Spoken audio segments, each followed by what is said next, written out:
À chaque génération, un podcast est créé. C'est accompagné des colocataires de la Maison sur le Pod que Stéphanie et Bruno partagent avec vous leur visionnement de Buffy the Vampire Slayer. Ce balado est une présentation de la Maison sur le Pod et est pour un public averti.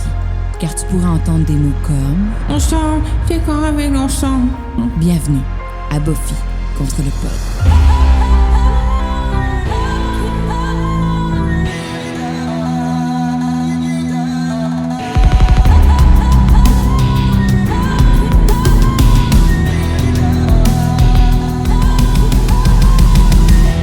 Ici et maintenant et bienvenue à votre podcast préféré de Buffy the Vampire Slayer, Buffy contre le Pod. Je suis Stéphanie, votre animatrice, et je suis accompagnée de mon ami, co-animateur et loup-garou à 16h, Bruno. Oh! Backstreet's back, alright! Excusez, là, ça m'a craqué à cause Oh du... my God, we're back again! Avec les dents. Brian était déguisé en loup-garou, d'ailleurs. C'est vrai. Oui. C'est vrai. Moi, leur costume, je les trouvais pas extraordinaires. À cause, tu sais, quand t'as vu Thriller, c'est dur. Oui. Ouais. Mais c'était quand même... quand ça sortit, c'était... Mais là, aujourd'hui, on n'est pas là pour parler des Backstreet Boys, malheureusement. Hey, mais attends, moi, j'ai une confession à te faire avant, là, parce que là, tu m'as parti des Backstreet Boys. Là. Moi, quand cette vidéo-là est sortie, je pensais que c'était pour être la tune Anywhere for You qui allait sortir. Puis moi, j'aimais beaucoup cette chanson-là. Puis... Ouais, mais... Ben, c'est parce que je l'avais pas ça? catché, parce que, en fait, c'est qu'il avait sorti une vidéo cassette, puis tous les vidéoclips y avaient sorti, sauf celui-là, qui était sur la vidéo cassette. Fait que là, ils ont dit le nouveau vidéo des Backstreet Boys. Moi, je pensais que c'était comme le prochain. Non, mais c'était en lien avec leur nouvel album. Ben, c'est ça, là, j'ai compris. Puis là, quand je l'ai vu le soir à 10h sur Much Music, j'étais comme, what the fuck is that? Mais Anywhere for You, c'est pas le vidéoclip, c'est à la plage? Oui, puis c'est sur le premier album, mais aux États-Unis, c'était sur leur deuxième album. Parce que leur deuxième album que nous, on a eu ici, c'était leur premier aux États-Unis. OK, hein?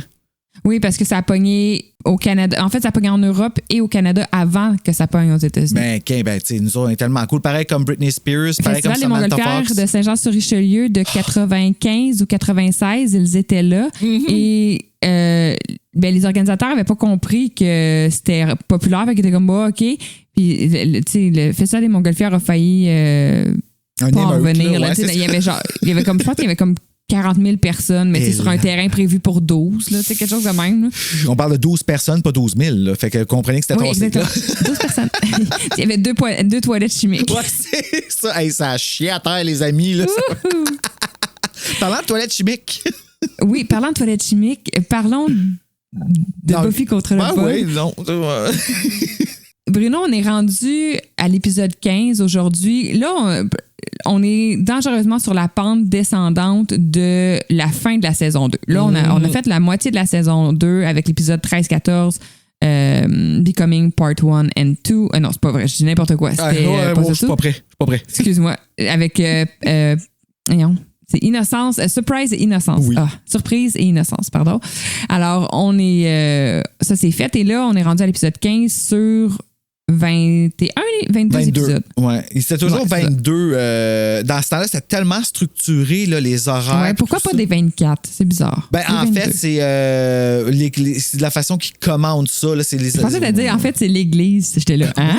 Oui, justement, l'Église s'en est mêlée, puis on dit on va pas plus haut que 22. C'est 22. Le 23e, c'est à la messe. OK, parfait.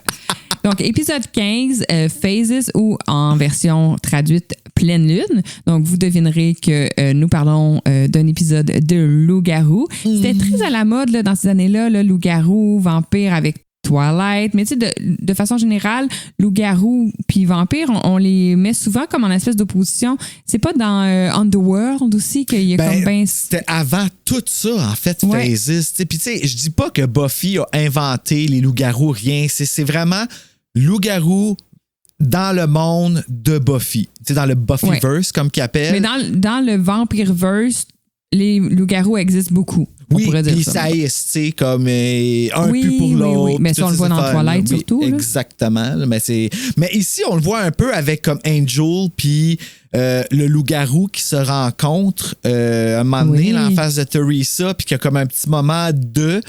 J'ai trouvé ça intéressant, même déçu qu'il n'ait pas exploré ça plus loin. Là, dans... Un combat. Ben, tu sais, pourquoi pas? Mais je vais t'avouer qu'encore une fois, tu sais, moi, j'étais encore un peu démoli là, de ce qui est arrivé dans les semaines précédentes. Fait qu'on apprend à vivre avec Angel qui est plus là. On sait plus qu'est-ce qu'on peut et peut pas dire. Tu sais, Willow qui s'échappe, tout ça. Tu sais, je vais tout de suite dans l'impression générale. Là, c'est là qu'on est dans le bloc 1. Tu sais, je l'aime beaucoup parce que c'est un épisode. C'est pas un épisode, comme on disait, tampon. C'est un épisode de développement de personnages. Tu sais, comme c'est basé sur Oz, j'en aurais pris un petit peu plus de développement dans le sens que, tu sais, j'aurais voulu savoir c'est quoi l'histoire avec son petit cousin, là. Tu sais, c'est juste anodin de même, là, qui s'est fait mordre de même. Puis, à part de ça, ben, l'histoire avec Angel qui se poursuit, le message laissé avec Theresa, Buffy qu'il faut qu'il joue la sans-défense, Larry qui est gay. Ah oui, oui. Il y a beaucoup de choses qui se passent dans cet épisode-là. Beaucoup. Puis la réaction de Xander, il faut voir qu'on en parle. Ah oui. Je te dirais que mon impression générale de l'épisode, c'est on avance parce que là, Oz est quand même bien ancré dans la Scooby Gang et là, on fait évoluer son personnage dans le sens... C'est un loup-garou, là, c'est quand même important. Oui. Puis c'est pas un loup-garou juste une fois parce qu'il a été possédé. Là. C'est une condition chronique là, qu'il garde. Là. Donc, super important. Buffy, ben là, on est comme juste après tout ce qui est arrivé. Là, je veux dire, Angel a perdu son âme. On est comme l'épisode après... Je trouve que Buffy a l'air d'un petit peu trop bien aller. Mais là, je sais, tu sais, elle joue, je veux dire, elle a un masque aussi, là, mais je vais en reparler. Dans cet épisode-là, un petit peu, dans les suivants encore plus, là, même que à la limite, je trouve ça un peu dérangeant, mais bon. On continue de voir Angel qui a toujours pas retrouvé son âme. Hein, donc, ça, Cordelia puis Xander aussi. Donc, c'est quand même, on est dans la continuité, mais oui, effectivement, il y a un nouvel élément qui est que Oz, c'est un loup-garou. Donc, Willow un épisode aussi, intéressant. Qui développe beaucoup là-dedans. Tu sais, on apprend à quel point Willow, elle est résiliente dans la vie là, de tous les jours, comment elle est capable de s'adapter à des choses, puis qu'elle a comme pas tant froid aux yeux que ça. Non, effectivement. Non, c'est un épisode intéressant, mais il y a des choses qui m'ont dérangé dans l'épisode qui font baisser ma note. Mais j'en parlerai dans mes coups de...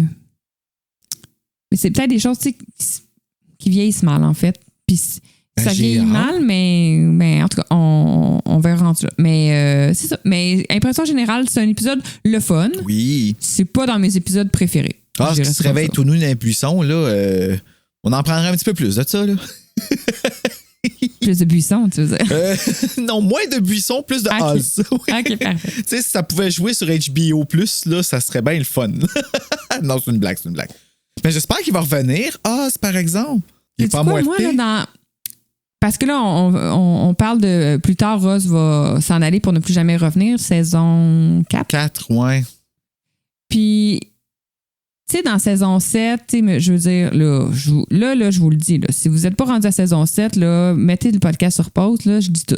Dans saison 7, il y a Fate qui va revenir. Tu sais, quand à la fin, ils sont en mode, c'est le plus gros méchant qu'on n'a jamais connu, on a besoin de tout le monde. Puis, tu sais, ils ramènent quand même pas mal de monde. Moi, j'aurais aimé revoir Oz à ce moment-là. Même que là, je pense que je dis trop d'affaires, je suis trop énervée, mais tu sais, dans saison 6, quand on est avec Dark Willow puis que c'est Xander qui la ramène, moi, j'aurais aimé ça que ce soit Oz qui la ramène. Oh, man, j'avais jamais pensé à ça, mais imagine! Mais je sais pas s'il aurait voulu... Tu sais, je pense que Seth Green voulait plus revenir. Je comprends, puis... Tu sais, après ça, des fois, on est comme « Ah, pourquoi ils n'ont pas fait ça? Ça aurait tellement été meilleur. » Mais tu sais, des fois, tu sais, comme dans saison 7, à Mané, avant qu'ils comprennent que The First peut comme incarner du monde puis qu'elle les mélange, elle les floue, là, tu sais. Tu sais, il y a comme une scène où comme tout le monde revoit comme un Dead One, un peu. Oui, Conversation with Dead People. Exactement. Puis, tu sais, moi, quand j'avais vu ça, j'étais comme « Mais pourquoi Willow, c'est pas Tara? » Tu sais, comme ça fait aucun sens que ça soit pas Tara. Mais ce que j'ai su, dans le fond, c'est qu'il l'avait demandé, mais elle n'a pas voulu revenir. Parce que c'était dans un best scénario, c'était elle qui revenait pour faire la personne proche de Willow qui revenait la hanter. Mais finalement, elle n'a pas voulu. Fait que là, ils ont fait autre chose. Mais peut-être peut-être que c'était Oz qui venait ramener à elle-même Dark Widow dans la saison 6 puis il n'a pas voulu. Mais pour moi, dans un scénario idéal, ça aurait été lui. Mais ça fait du sens que ça soit Xander dans le sens où il fallait que ça soit... C'est la perte de l'amour de sa vie qui l'a rendu là. Il fallait que ça soit quelque chose d'aussi proche que l'amour de sa vie pour la ramener. Puis entre Xander et Oz, je sais pas qu'est-ce qui est la personne qui est la plus... proche de son cœur. Proche de son cœur. Je pense que c'est peut-être Xander, dans le fond, tu sais. Ouais, mais aussi, je pense que ça fait du bien de donner une grande victoire comme ça à un être qui n'a rien à part l'humanité, tu sais. Ouais. Là, c'est sûr qu'on s'avance, mais... Ross, ça aurait quand même été un effet de surprise aussi, là, de genre, tu sais... T'entends genre que Joss Whedon a rapport, tu sais, avec le fait qu'ils n'ont pas voulu revenir les deux. Tu sais, on parle de Seth Green, puis on parle d'Amber Benson, que les deux n'ont pas voulu revenir pour... regarde, c'est peut-être une question de cachet aussi. Tu sais, ouais. Xander est déjà sur le show. Que tu lui dises, c'est toi qui... Tu sais, lui, il était déjà booké. Fait que c'est pas d'argent supplémentaire. Puis dans Conversation with Dead People, la fille, c'est comme c'est un petit rôle, là. Fait que genre, elle était comme, cool, j'ai un rôle. Je l'aimais, moi, par exemple, son personnage, oui, Cassie. mais dans le sens... Il n'a pas fallu qu'il offre un plus gros cachet pour qu'elle revienne sur l'épisode. Non, c'est ça. Fait que c'était peut-être une question de finance. Peut-être que Tara ou Seth Green demandaient plus d'argent. J'ai aucune idée. Ben, en fait, je sais que Amber Benson, elle a été très vocale quand Charisma Carpenter est sortie avec les films. C'est peut-être ça aussi. Fait que d'après moi, elle n'a pas voulu revenir sur un plateau qui était toxique. C'est peut-être ça aussi. Il y a beaucoup de choses qui arrivent. Je ne veux pas inventer non plus des histoires, mais j'avoue que moi-même, retourner dans un endroit toxique, que ce soit Buffy ou non, je voudrais pas. Là. C'est peut-être ça aussi. Puis après ça, il y avait peut-être... Je pense pas que la comédienne qui joue Tara a joué beaucoup, a fait beaucoup de choses, mais elle était peut-être impliquée dans d'autres projets personnels aussi à ce moment-là. Là. Beaucoup, ouais. Fait beaucoup donc peut-être que c'est juste non, j'ai pas le temps, les horaires, c'est comme on tournerait cette journée-là, non, je peux pas. Il y a peut-être tout ça, mais en tout cas, moi, il y a deux choses. C'est Tara aurait dû revenir dans cet épisode-là, puis moi, j'aurais aimé. Xander n'est pas un personnage que j'apprécie particulièrement. Il y a des moments où je l'ai aimé, mais il y a plein de moments. En tout cas, tu sais, dans Becoming, je le frapperais dans le mur. Oui, tu vois, plus ça avance, Moto, plus je me. C'est ça. Puis il y a beaucoup de choses. Oui, il y a beaucoup de choses qui me dérangent puis qui me gossent, comme un gros bébé Lala. Oui, ouais. Un gros bébé là. C'est ça. Mais c'est moi qui voulais être avec Buffy. Tu sais, des buzz aussi, là. Tu sais, elle t'aime pas, tabarnak. Mais ici, dans l'épisode, on a un petit moment que j'étais comme quoi? Oui! Qu'est-ce que c'est? Là. Okay. Maintenant que j'ai fait ma grosse sortie sur le fait que Oz aurait dû revenir dans la finale de la saison 6 et que Tara aurait dû revenir dans la saison 7, continuons donc avec la saison 2, celle qu'on est en train de faire. Ouais. Moi, j'aime ça à vivre dans le présent. Au début de l'épisode, je dis bon, ici et maintenant, et moi, je suis rendue ailleurs. J'aurais commencé l'épisode comme ça. Rejoignez-moi dans le futur. Oui, c'est ça. Bon, ici et maintenant, moi, je suis rendue à la saison 6. C'est ça. Alors, je t'envoie dans le ici et maintenant au bloc 2. Phases, Pleine Lune, comme tu disais, a été diffusé pour la première fois à la télé le 27 janvier 1998. On est rendu en 98? C'est-tu en 98? Parce que là, j'ai pas l'année ici, mais j'imagine, parce que oui, le début, c'était en 80... Là, je sais plus. Oui, c'était en 98. Les autres épisodes, on était à l'automne 97. Là. Oui, c'est ça. En même temps qu'Annie Watch de la Summer. Puis là, en plus, dans l'épisode après, il reçoit une lettre que c'est écrit Soon dessus. Puis je suis comme, deuxième fois qu'elle se fait écrire Soon, Sarah Michelle Gellar, c'est maintenant, petite allusion à ça arrive-tu, aussi? Bientôt. C'est ça, tu sais. Oui, ça arrive en sacrifice. Ça a été occupé cette année-là, on m'a dit. Donc, 27 janvier, je sais pas si on avait retrouvé l'électricité, nous, à Saint-Jean-sur-Richelieu, mais il y a des bonnes chances que j'aille pas écouter cet épisode-là en direct. Ben non, t'étais ben trop occupé à allumer une chandelle pour le lendemain qui était à la fête à Nick Carter. Non, mais dans le sens où le verglas. Oh, je sais, mais là, moi, tu m'as perdu avec les Backstreet Boys au début. Ça fait que ma tête est juste là. Mais oui, c'est vrai, on a été frappés partout au verglas. Moi, j'étais à la bibliothèque municipale en train de regarder des affaires sur Scream 2. Ah, ben Titanic aussi. Là. Titanic était sorti à la fin de l'année 97. À ma fête. on était 100% Titanic. Là. Nous, tout le temps des fêtes, là, on a joué à Titanic. Titanic. Hey, c'est drôle, on parlait de Titanic. Allez vous acheter Naufrage toxique, Frisson, Terreur rouge. C'est Titanic meets 28 Days Later. On va en parler plus tard dans l'année Frisson sur le pod. Donc, Phases, écrit par Rob Deshôtels et Dean Batali, réalisé par Bruce Seth Green, mettant en vedette le main cast Sarah Michelle Gellar, Alison Hannigan, Anthony Stewart Head, Nicholas Brandon, Angel David Boreanaz et Charisma Carpenter. Et bien sûr, on a Seth Green qui joue Oz, Camilla Griggs qui joue la gym teacher, Jack Conley qui joue Kane, Larry Bagby, ouais, je pense Bagby, en tout cas, Bagby the Third qui joue Larry, Megan Perry qui joue Theresa et Keith Campbell qui joue The Werewolf. Ah, c'est vrai, il y a quelqu'un qui joue le loup-garou. J'avais pas pensé. C'est certainement pas Oz parce qu'il est grand sacrifice. Oui, c'est vrai. J'avais pas pensé à ça partout, c'est drôle. Larry, il s'appelle Larry dans le fond? C'est ça que j'ai compris? Larry s'appelle... Ben oui, toi. OK, parfait. Ben oui. J'avais même pas remarqué. Je suis trop stressé par le nom. Je voulais juste être sûr. OK, parfait. Est-ce que tu veux deviner tout de suite le ranking? Oui, bon Dieu, je dirais qu'il serait... On se rappelle, pour ceux qui nous écoutent, que c'est un top 135. Donc, oui, il y a plus que 135 épisodes, mais tous les épisodes qui étaient en 2 parties, ils les ont mis ensemble pour leur donner un seul rang. Donc, ça fait 135 en tout. Donc, 1 étant le meilleur épisode et 135 étant le plus dégueulasse. Et c'était Bad Eggs. C'était Bad Eggs. Qu'on est passé il n'y a pas longtemps. On l'a fait. C'est fini, là, c'est fini. Mais moi, je dirais entre 50 et 70, à peu près. C'est dans le milieu. C'était quand même très, très, très, très fort. Alors, cet épisode-là est placé au 54e rang. Ah! Excusez, mon Donc, Dieu. quand même, t'as quand même donné une tranche de 20 puis t'es pile dedans. Là. Yeah!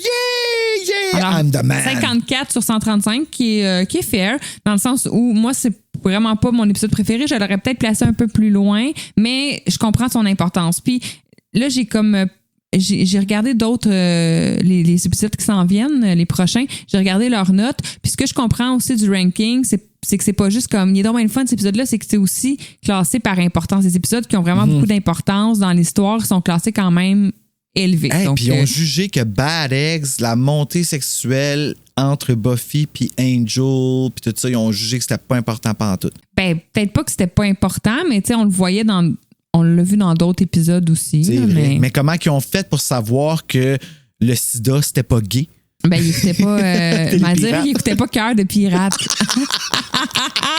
Elle va vous le dire, elle ne sait pas.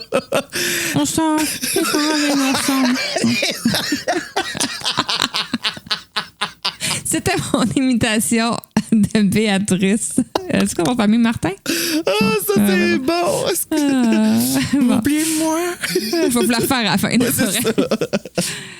OK, parfait. T'avais-tu des fun facts, toi? Non, pas vraiment. Je regarde ici qu'est-ce que j'ai. Genre, tu sais, il parle des armes puis tout ça. Je me suis même pas donné la peine de sortir le guide des monstres, mais j'ai une partie du scénario original qui a été enlevée. Tu veux que je te le joue? Ah, ben oui. C'est entre Cordelia, Xander et Willow. Alors, Xander, il dit à Cordelia... Be gentle with me. Cordelia a dit à Willow... You first. You wouldn't want to be accused of taking your place in line. Oh, I think you pushed your way to the front long before this. Hey, I can't help it if I get the spotlight just because some people blend into the background. Well, maybe some people could see better if you weren't steady. Mais c'est quand cette scène-là? Excuse-moi. Je sais pas, j'ai de la misère. On dirait que les deux, ils chicanent. The following exchange during the self-defense class appeared in the original script, but not in the episode because of length. OK, dans le cours d'autodéfense.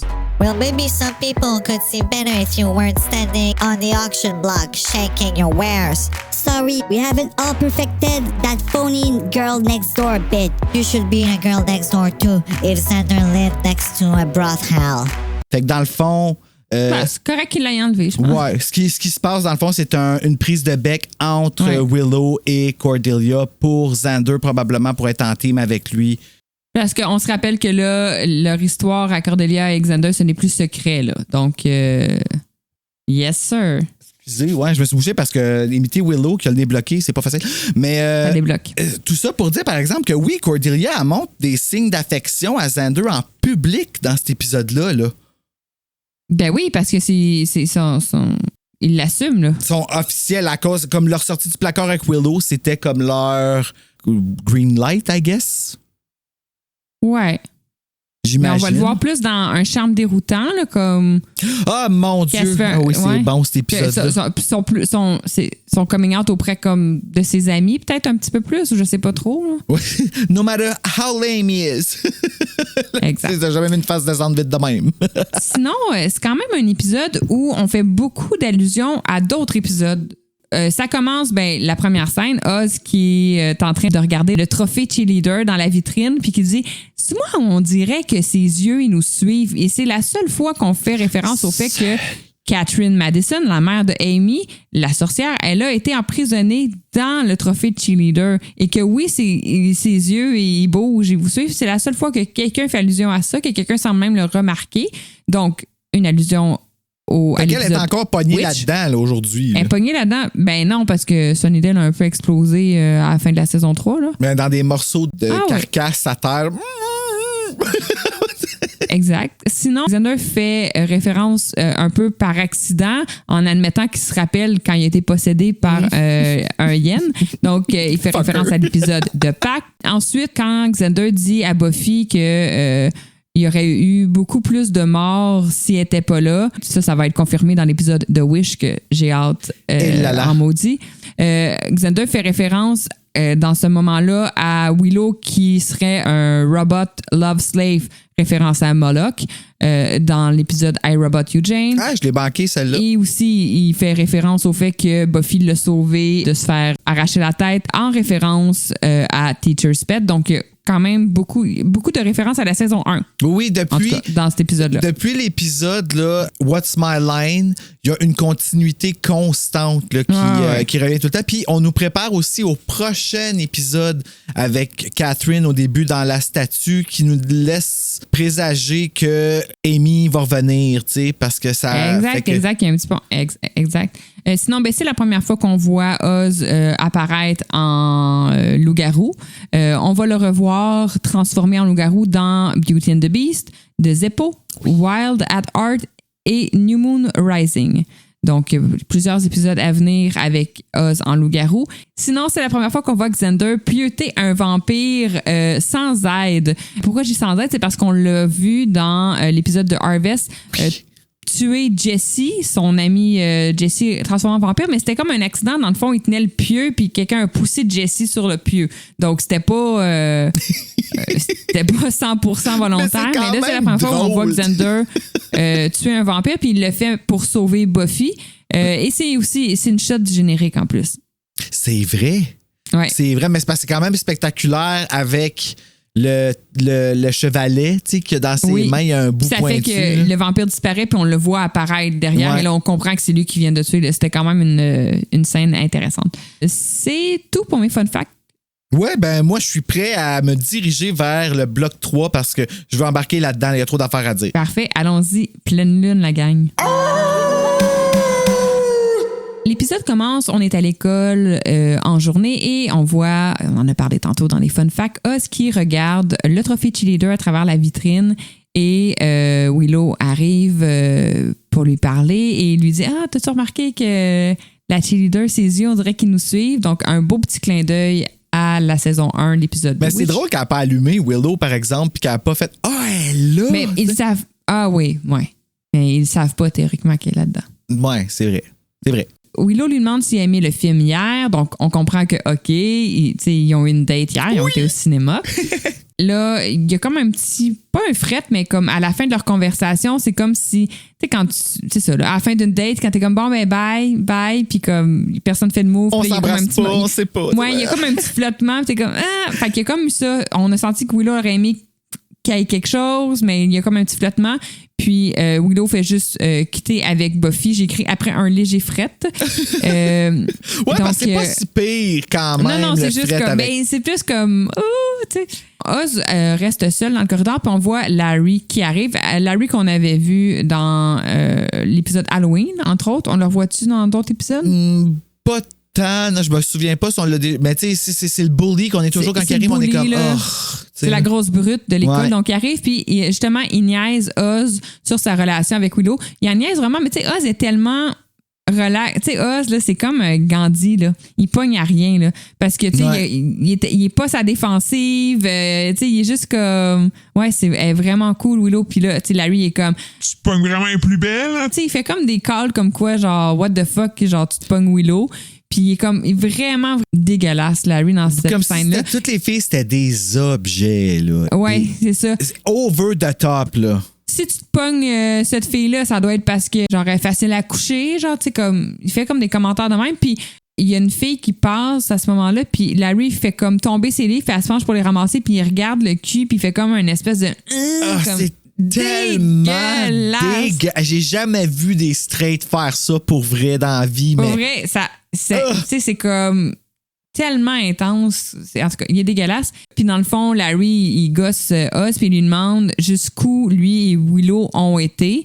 Et la scène passe à Willow et Buffy qui répond à la question de Larry, nowhere. Donc, Willow ventile avec Buffy sur le fait que à la fin de leur date, ben, et durant leur date, il s'est rien passé. Donc, il y a comme pas eu de rapprochement encore. Et Willow est dérangée de ça, de plus en plus frustrée par le fait qu'Oz sans pas montrer de signe de vouloir aller de l'avant au niveau de la relation physique. Donc, c'est un peu platonique, leur relation jusqu'à maintenant.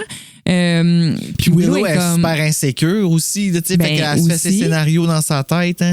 Aussi, puis elle vient d'apprendre que Xander est avec Cordelia. Fait qu'on sent aussi que ça la pousse à vouloir faire avancer sa relation avec Oz. Oui. À ce moment-là, Willow, un peu maladroite, dit à Buffy qu'elle veut pas être la seule fille de l'école sans chum, sans boyfriend, ce qui fait un froid parce qu'on se rappelle que Buffy, elle non plus, elle n'en a plus de chum depuis qu'il est devenu psychopathe.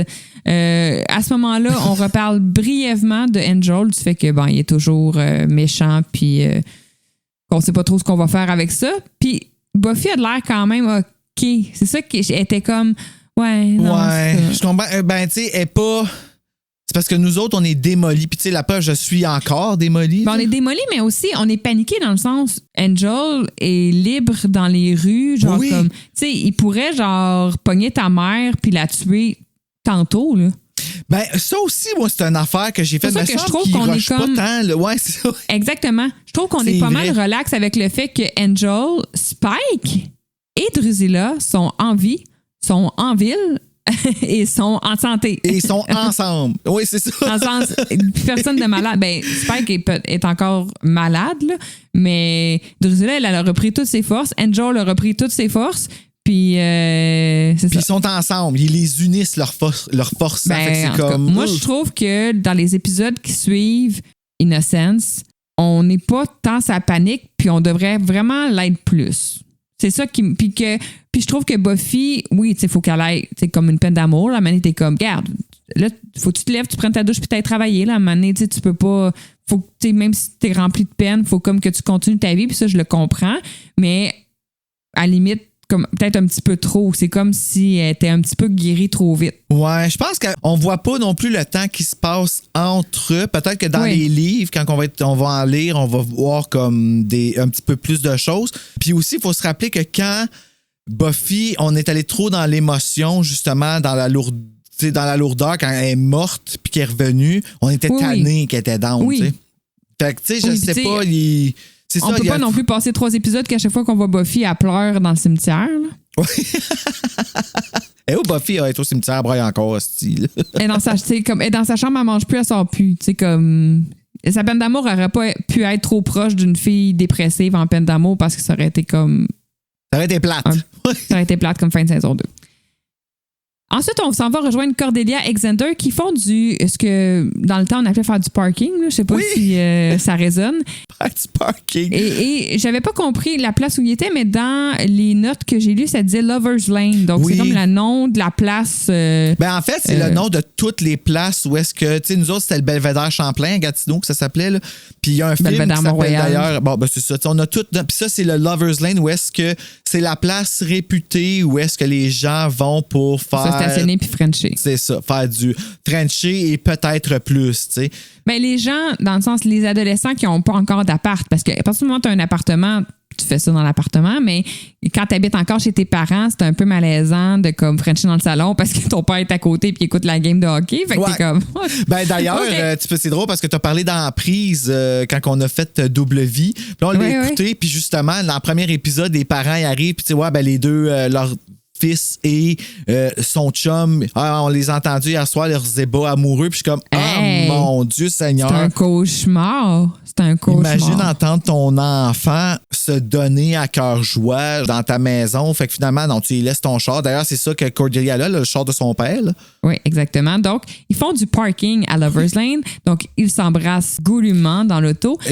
Mais Xander interrompt leur séance de frenchage parce que il se questionne à savoir ce que Willow trouve à Oz, qui est un esti de gros turn-off et déjà un petit drapeau sur ce qui va arriver un petit peu plus tard dans la saison 3 entre Xander et Willow. Dans le sens, Xander est comme un peu jaloux de Oz. Il est comme, qu'est-ce qu'elle trouve Willow à ce gars-là? Puis t'es comme, mais on je est trouve en train ça de frencher. intéressant. Moi, il me tape ses nerfs, c'est sûr. Les deux, les deux me tapent ses nerfs. Non, le Willow me tape bien moins ses nerfs, mais je veux dire, il y a quand même quelque chose d'intéressant là-dedans qui est exploré dans le sens où est-ce que, oui, il y a un temps à l'adolescence ou dans les débuts de couple où est-ce qu'on est comme pas sûr. Tu sais, on a peur. Est-ce qu'on va pour la sécurité ou on va vers qu'est-ce qui est mieux pour nous? Puis, tu penses que Xander, à ce moment-là, hésite déjà entre Cordelia et Willow? Je pense que les deux hésitent. Ils savent pas son prix, tu sais. Mais l'affaire, c'est que Xander s'en calisse de Willow jusqu'à temps qu'elle commence à fréquenter Oz. C'est ça. À ce moment-là, c'est pour ça que c'est ça qui me gosse. Puis tout ce qui va arriver dans la saison 3 entre Xander et Willow, genre, c'est j'haïs ça. Oui, moi, tout ça me met dans mon mal. Écoute, là, je suis comme... que si j'haïs ça, ça me fâche vraiment. Ça me fâche pour Cordelia parce que Cordelia est très loyale envers Xander. C'est vrai. Ça me fâche pour Oz parce que Oz, c'est un amour, là, ce gars-là. Fait que je peux pas croire qu'il fait ça. En tout cas, donc, il se questionne. Puis Cordelia est très gossée que Xander... oui, puis ça aussi, c'est intéressant. Hein? Hey, t'es pas avec moi. Comme, je veux que toi, tu sois avec moi. Oui, là. Cordelia, elle s'attache. Elle s'attache beaucoup là, à Xander. On va le voir par la suite aussi. Et à ce moment-là, la caméra se recule, puis ce qu'on voit, c'est qu'un loup-garou, je sais pas si on comprend que c'est un loup-garou, là, mais un monstre poilu les observe à travers les buissons et on s'en va à l'intro. C'était le père de Cordelia, puis il a juste ben de poil dans le dos.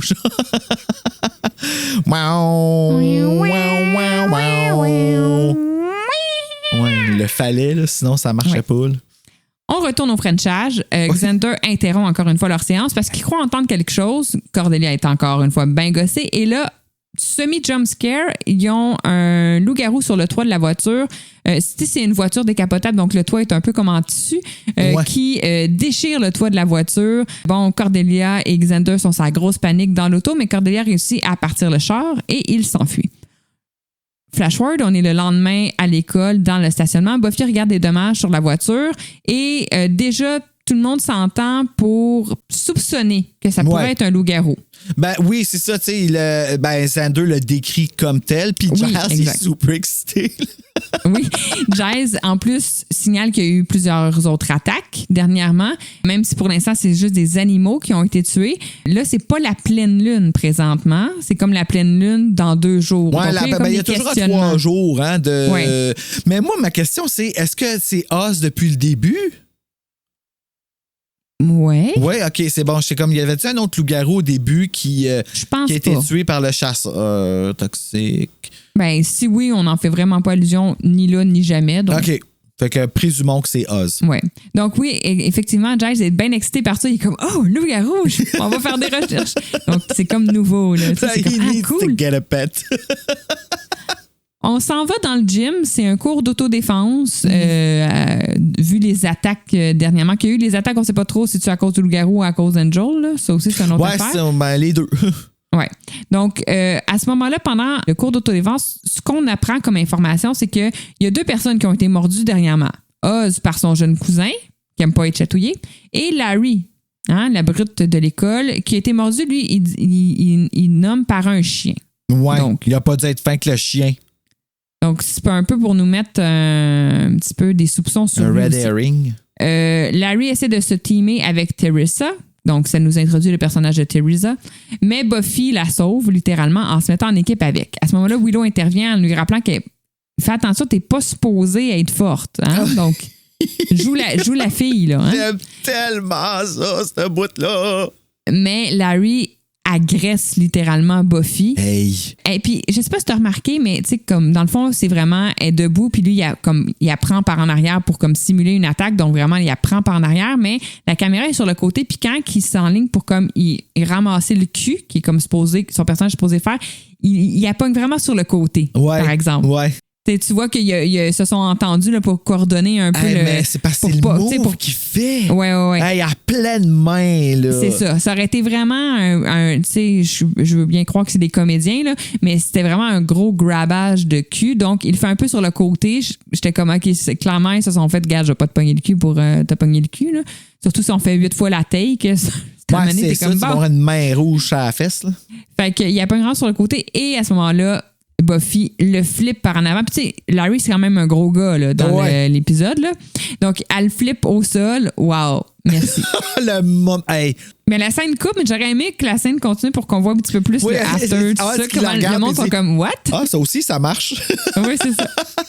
Donc, j'ai écrit « Merci, Buffy ». Oui, vraiment. On retourne à Giles qui, après quelques recherches, a finalement découvert qu'un loup-garou reste sous sa forme animale pendant 3 nuits, dans le fond. Il l'explique à la gang, donc les 2 nuits précédentes et la pleine lune. Oui. Donc, 3 nuits en tout où le loup-garou se transforme et le restant du mois, ben, il est lui-même. Donc, il est humain le restant du mois. À ce moment-là, il y a comme une conversation sur le fait que ça serait immoral de tuer le loup-garou parce que c'est un humain, donc faut pas le tuer. C'est encore une fois super intéressant. Moi, ça, là, j'aime le fait que, tu sais, ça fait référence un peu à la santé mentale. Est-ce que tu restes ami avec quelqu'un qui a été méchant avec toi pendant qu'il était en psychose puis qui disait pas ce qu'il pensait, tu sais, ce genre d'affaires-là? Là? C'est drôle, moi je trouvais que ça faisait un beau parallèle avec Angel. Ah, my God, c'est vrai. Oui, ouais, je comprends. Je comprends. T'sais? Tu sais, il perd son humanité. Là, il est dans une longue pleine lune, là, présentement. Ouais, c'est ça. À un moment donné, Angel, il faudrait qu'il revienne. Il va revenir, mais trop tard. On retourne la nuit à Lover's Lane. Giles et Buffy patrouillent parce que c'est là qu'a eu lieu la dernière attaque. Donc, ils patrouillent. Ben, en fait, Giles patrouille et Buffy gossip un peu parce que quand il lui demande est-ce que tu as vu quelque chose, elle est comme j'ai vu un tel en train de frencher un autre. Puis, tu sais, elle pense qu'elle sort avec lui. Ouais. Elle bon. Avec cœur. C'est drôle. Buffy, c'est une bonne gossipeuse. Là, ouais, elle c'est une bonne fille de 16 ans, là, 17 ans. Buffy continue à patrouiller un peu dans la forêt, on pourrait dire, et elle se fait alors prendre dans un piège. Si vous savez, des fameux pièges comme un filet au sol, quand tu piles dessus, ça te ramasse en petit baluchon puis ça te remonte dans les airs. Là. Ça, là, ça existe-tu pour vrai? Comment ça fonctionne? J'ai de la misère à comprendre. Ça se lève d'un coup. On allait t'inventer une réponse. La vérité, j'ai aucune idée. Mais c'est ça, moi, des fois, j'ai encore des doutes que ça existe pour vrai, tu sais. Fait que c'est pour ça que je suis toujours comme... Mais c'est très utilisé dans les films, dans les cartoons aussi. 800 fois. Dans Predator, il y a ça, genre comme... J'ai jamais vu ça, Predator. Faudrait vraiment que je vois ça. Ben, il y en a beaucoup, là. Ouais, mais il y a 1 puis 2, là, avec Arnold Schwarzenegger. Ah, OK. Ouais. Donc, elle se fait prendre dans un piège. Arrive un espèce de chasseur, on comprend rapidement, c'est un chasseur de loup-garou. Il s'appelle Kane. Ouais, Kane. Kane. On se rappelle du film avec John Lithgow là, qui s'appelait L'Esprit de Cain. Ou le chanteur Kane. Le groupe? Ah, le groupe, excusez. Parce qu'il écrit avec un K, le groupe, par exemple. Ah, maudit. Bon. Le chasseur explique que c'est un chasseur de loups-garous, qu'il y en est à 12 loups-garous qu'il a tués, puis il y a comme un collier avec toutes les dents des loups-garous qu'il a tués. Une dent par loup-garou qu'il a tué, puis tu sais, lui, il est telle masculinité Il est dégueulasse. toxique, là. Puis là, à ce moment-là, il y a comme Giles puis Buffy qui sont là. Puis là, bon, il va libérer Buffy du piège, bien entendu. Mais à ce moment-là, il dit à Giles comme, ouh, tu sais, t'as scoré nice. une petite genre, jeune. nice pic, tu pognes une petite jeune, genre comme, arc, de quoi tu parles? Et il pense qu'ils sont un couple. Puis après ça, il fait comme des remarques vraiment sexistes à Buffy. Il est comme, qu'est-ce que tu fais là? You're a girl. You're, Comme tu sais, si- même pas une affaire comme t'es petite, t'as pas de muscle, rien. Non, c'est vraiment tout simplement you're a girl. C'est ça qui Exactement. est insultant. Tu sais, t'as pas besoin d'être plus que ça pour être moindre. Exactement. Donc, il comprend pas ce qu'ils font là. Lui, il dit qu'il est là pour les tuer, tout ça. Information quand même importante que Caïn leur donne. Il leur demande, bon, y a-t-il une autre place là qu'ici où les adolescents se retrouvent parce que le loup-garou est attiré par les endroits fréquentés par les adolescents. Il dit que c'est la chaleur sexuelle qui attire le loup-garou. Donc, à ce moment-là, Buffy et Giles ont comme un petit flash que le bronze, ça serait peut-être une bonne place parce que s'il y a une place où c'est chaud, c'est bien le bronze. Nous autres, on se tient là, en tout cas. Là, ouais. Oh là là. C'est chaud. Ensuite, on retrouve Teresa Clumsmeyer, son nom de famille, on s'en fout un peu, mais bon. Enchanté. Teresa, qu'on a vu dans le cours d'autodéfense, qui marche ce soir dans la rue pour retourner chez elle. Dans le fond, on voit qu'elle se retourne, elle semble entendre quelque chose derrière elle, puis elle a peur. Puis... Ben, t'entends des grognements. Ouais, mais là, à ce moment-là, je sais pas si c'était le loup-garou, en tout cas. Puis là, un peu jump scare, mais comme elle se retourne, puis bang, elle fait un face-à-face avec Angel. Oui. Puis là, elle lui dit, j'ai l'impression que quelque chose me suivait. Puis il est comme, mais non, tout est beau, je suis là. Puis Angel est vraiment un vampire intelligent. Tu sais, des fois, on voit des vampires un peu bruts, là, qui sont comme de la chair à canon, là, on les piote, puis on passe à autre chose. Là. La madame blonde, là, tu sais, celle qui, quand Oui. elle enlève les fleurs, puis comme, qu'est-ce que j'ai fait? Mais tu sais, un peu genre niaiseux, là, tu sais, à part Dalton, tu sais, les vampires sont pas dotés d'une grande intelligence de façon générale. Mais Angel est très fin, manipulateur. Là, il joue le bon garçon, puis il lui dit « Hey, comme on se connaît pas, tu vas pas à l'école avec Buffy. » Puis elle est comme « Ah, tu connais Buffy. » Fait que ça la met en confiance parce que elle comprend qu'il connaît Buffy. Il est comme « Oui, c'est ma grande amie. » Fait qu'il est comme « Viens, je vais te raccompagner. » Puis elle part avec lui. Tu sais, sûrement qu'elle l'a même invité à rentrer chez elle, là, tellement qu'il a joué la game du bon garçon. Là. Mais chez elle, c'est parce qu'elle habite toute seule, elle n'a pas de parents, pas d'amis, pas personne à ses funérailles, puis elle est juste exposée sans... Hey, ça, c'est drôle. Hein, Ben, oui. En tout cas, tout ça pour dire qu'on la voit juste quitter avec Angel et on ne voit pas ce qui se passe par la suite. On le comprendra plus tard. On retourne au bronze. Yay! Le bronze! Ça fait longtemps qu'elle n'a pas été. Oui, je sais. On va encore péter à vite en arrière du drum. On va encore péter à vite. Cordelia et Willow sont en train de se plaindre mutuellement de leur histoire d'amour respective. Ils Dans le fond, bondent! Cordelia se plaint que Xander fait juste parler de Willow, puis Willow se plaint que Oz Elle se plaint des deux. Elle se plaint parce qu'elle parle de Xander aussi, là, quand elle, oui. tu sais, elle en met. Mais c'est rare qu'on voit une scène Cordelia-Willow. J'adore ça. J'adore Donc, ça que les deux, ils c'est bondent bien. over boys, tu sais. Oui, exactement. Quand tout d'un coup, le loup-garou débarque, donc littéralement, il semble sauter du plafond. Là, je ne sais pas trop de où il arrive. Il a reconnu Cordelia. Exactement. Buffy et Giles arrivent au même moment et Buffy entre et tente de le capturer avec une chaîne, mais sans succès. La créature s'échappe à l'extérieur en brisant la fameuse vitre. Ah ouais. C'est à ce moment-là que Kane, le chasseur de loup-garou, arrive lui aussi et là, il fait un petit peu une remarque plate à Buffy comme quoi, là, Chris, elle n'a pas réussi à le kidnapper puis que si le loup-garou tue quelqu'un, ça va être la faute de Buffy. Donc, une bonne petite remarque, là, passive-agressive. Hey, la pire de toutes les remarques. This is what happens when a girl does a man's job. Exactement. Hey, ça, c'est dégueulasse de dire ça, là. Tout le long qu'il y a cette scène-là où Buffy n'a pas réussi à capturer le loup-garou puis Kane lui fait la morale, le staff ramasse autour. T'as-tu remarqué? C'est comme, Ils ont fermé le le staff est brosse. juste comme, un autre vendredi soir où il y a un loup-garou qui défonce une vitre puis il ramasse les soir, vitres. c'était ça. Tout le monde, genre la fille était capable de ramasser la vitre à terre, l'autre elle ramasse les tables qui sont tombées, comme tout est Je vais chill. appeler le gérant pour qu'il commande un autre vite à sens unique. Là. Un vendredi classique au bronze. Et voilà. Bienvenue à Sunnydale. Ensuite, on retrouve le loup-garou qui s'est sauvé du bronze, qui avance dans une ruelle, semble sentir quelque chose et il voit Teresa qui est, dans le fond, au sol, dans la ruelle, semble être morte et qui sort de l'ombre Angel vampiré, là, la face de vampire, qui sort de l'ombre, donc face à face entre Angel et le loup-garou. Super intéressant comme moment. Et Angel grogne un peu, le loup-garou grogne aussi, et Angel recule. Donc, il recule dans l'ombre et il disparaît. Donc, il a comme senti qu'il n'y aurait pas le dessus sur le loup-garou. J'ai pensé à la même affaire. Il a juste comme, I give up, puis il a reculé. Et je peux pas croire qu'on l'a pas réutilisé dans Becoming ou dans les épisodes qui suivent. Un moment où on aurait pu faire un combat entre Buffy puis Angel, puis que là, Buffy a dit « Oh, I bring my new friend », puis là, le loup-garou arrive, puis genre, qui se bat. Ça aurait été malade, un combat loup-garou méchant Angel, mais ça n'arrive jamais. Ouais, comme probablement à cause du budget, là, parce que c'est assez violent, le loup-garou. Là. Quand il attaque, ça a l'air... il fait mal, là. Tu sais, ça va être douloureux. Oui, non, ben Angel a évalué la situation et il a calculé que c'était mieux de se tasser. Ouais, c'est ça. Coward. De retour à Lover's Lane, Giles est dans sa voiture, il dormait au lieu de surveiller. Buffy le réveille, puis on entend à la radio qu'un corps a été retrouvé. Donc à ce moment-là, Buffy tombe dans la grande culpabilité parce qu'elle pense peut-être que c'est le loup-garou qui a attaqué quelqu'un et elle l'a laissé s'échapper du bronze. Donc tout de suite, on la voit qu'elle tombe dans la culpabilité. On joue beaucoup avec ça là-dedans. Oui, ben, depuis Angel surtout, là, parce qu'elle dit en plus au gars, j'espère, parce que Kane il dit, j'espère que tu es capable de vivre avec ça, puis elle dit, I live with that every day. Fait qu'elle a vraiment ça toujours dans ma baisse pas les yeux, par exemple. Non, puis c'est aussi un foreshadowing pour Passion, dans le sens où... Oh, man, je viens de l'écouter. Il y a comme... Oh, man, ça fait mal. C'est un slasher, cet épisode-là, man.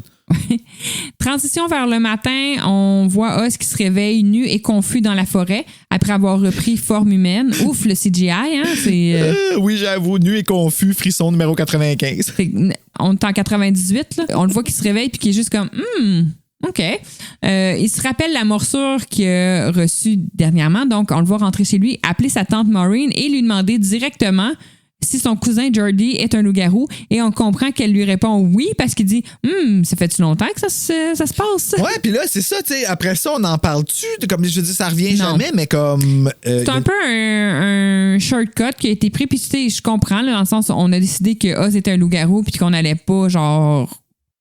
Passer 8 ans à expliquer pourquoi. Donc, c'est très rapide, puis c'est drôle un peu comment qu'ils le font. Mais ça aurait été quand même intéressant qu'à un moment donné, je sais pas, Jordy arrête. On le voit jamais, Jordy. Non, c'est ça. Non, c'est ça. Tu sais, qu'à un moment donné, il y a un autre qui arrive, puis qu'il y a un combat entre les deux, ou whatever. En tout cas, ça aurait été cool qu'on parle plus des origines des loups-garous dans sa famille, mais c'est pas une avenue qu'on va emprunter. Tu sais, il aurait pu faire une série avec le personnage, appeler ça Oz. Un spin-off. Non, il y a déjà une série de prison qui s'appelle Oz. Avec beaucoup d'hommes qui se... Loup-garose. Non, OK, j'arrête. Ils s'en causent. Ils s'en causent? OK. Ensuite, on retourne à la bibliothèque. Oz, qui vient de comprendre qu'il est un loup-garou, fait éruption et il y a Giles, Buffy et Willow qui sont là et ils tentent de comprendre ce qui s'est passé la nuit précédente parce que, il y a le corps de Teresa qui a été retrouvé. À ce moment-là, Oz ne parle pas du fait qu'il est un loup-garou. On lui apprend pour Teresa et Oz capote un peu parce que là, à ce moment-là, il pense que c'est lui qui l'a tué alors qu'il était un loup-garou. Imagine-toi le feeling, par exemple, tu sais, comme, hey, t'as tué quelqu'un avec tes mains. Exactement. T'es responsable de la... Tu sais, je me sens mal quand je suis une bébite, là. Là, t'as tué Teresa. Ouais. Xander parle du fait d'être possédé par un animal. Donc, il fait référence à quand il était possédé par les hyènes dans The Pack. Mais là, il se plante un peu parce que il était supposé pas se rappeler de rien de tout ça. Donc là, finalement, il s'en rappelle. Puis Buffy, elle lui dit je pensais que tu avais tout oublié ce qui s'était passé. Giles, pendant qu'il est en train de le dire, tu vois Giles qui revient. Hey, j'ai menti pour toi, mon petit calice. Donc, Xander fait comme une espèce de... Il est comme, OK, mettons que je suis un loup-garou, là. Je suis ça. Puis il fait comme une espèce de petite mise en... Method acting. Oui, c'est ça, exactement. Et là, il cache puis il dit, c'est Larry. C'est sûr que c'est Larry parce que Larry lui a dit que c'était fait mort par un chien. Dernièrement, il y avait même une blessure sur le bras, je pense. Ouais. Donc, Xander est convaincu que c'est Larry le suspect à cause de morsures de chien, de son agressivité et de sa pilosité dorsale excessive, il faut dire. Ah! On en parlait tantôt. Oui. Donc, il décide d'aller confronter et quitte. Giles, quant à lui, propose de fouiller dans les dossiers des étudiants. Willow propose à Oz de faire des recherches ensemble, mais Oz, il n'a pas l'air de filer, lui dit qu'il est busy et quitte. Et là, ça fait un froid parce qu'il a vraiment l'air d'avoir juste comme envoyé chier Willow. Mais c'est parce que là, le doute vient d'apprendre qu'il est loup-garou et qu'il a tué une de ses collègues. Là. Ouais. C'est sûr, donne-lui 2 minutes, mais ça, Willow, elle ne le sait pas. Donc, elle pense vraiment qu'il y a comme une espèce de... Ben, qui est en train peut-être d'un peu backer off dans leur relation, en fait. Puis tu vois Buffy qui observe ça de loin puis qui est comme, Oui. oh, OK. Genre, tu sais, il y a beaucoup d'empathie dans ses yeux. J'ai beaucoup... je trouve ça beau de voir leur amitié. Là. Oui. Ensuite, on s'en va dans le vestiaire des gars de l'école et on s'en va vivre un bon quiproquo, un bon vieux quiproquo. Dans le fond, Xander confronte Larry dans les vestiaires et tout le long que Xander le confronte, Larry, en fait, c'est qu'il n'utilise pas les mots loup-garou. Il dit je sais ce que t'as fait, je sais ce que t'es, tout ça. Et Larry finit par comprendre que Xander sait pour son orientation sexuelle. Dans le fond, puis là, Xander lui dit moi aussi, je suis passé par là, inquiète-toi pas. Donc, mais lui, il faisait référence à sa brève période en tant que hyène. Donc, dans le fond, ce qu'on comprend, c'est que Larry cachait en réalité, c'est son homosexualité. Donc, Larry dit OK, t'as raison, là, je suis gay. là, mais la face de Xander. Mais tu sais, on se rappelle, on est en 98 qui vient de commencer. Tu sais, de voir comment Xander a peur de passer pour un gay, là. Puis c'est grave. Puis tu sais, je sais pas si tu te rappelles, à un moment donné, dans un épisode, je me rappelle pas dans lequel, c'est peut-être dans Frisson aussi, là, mais t'as dit la pire affaire qui pouvait t'arriver en 97 quand t'étais un jeune gars, c'était que les autres pensent que t'es gay. Ouais. Puis c'est vrai. C'est dans le top des insultes. Je pense que c'était pire qu'être gros. Oui, ben c'est ça, c'était aussi pire dans le fond, c'était comme exclure quelqu'un pour quelque chose sur laquelle il n'y a pas de contrôle et c'était la lèpre. Tu sais, là, c'était oui, mais vraiment... dans les top insultes, c'est de se faire traiter de gros, de se faire traiter de gay. Vraiment, et de passer pour ça, là, que les gens pensent ça, non, puis la peur. Oui. Là. Se faire traiter de gay, là, que tu le sois ou non, là, mais se faire traiter de gay, c'était vraiment c'est une grosse insulte. Là. Mais là, à Xander, il y a un gay qui pense qu'il est gay. Oui, mais parce qu'il dit, regarde, moi aussi, je suis passé par là. Mais dans le fond, c'est une scène vraiment importante parce qu'il l'amène, sans le vouloir, dans le fond, à faire son coming out. Donc, Larry fait son coming out, puis quand il le fait, ça a l'air de lui faire beaucoup de bien, puis il est libéré. Puis il y a un avant et un après pour Larry dans son attitude. Tu dis... Il se sent vraiment libéré, puis en fait...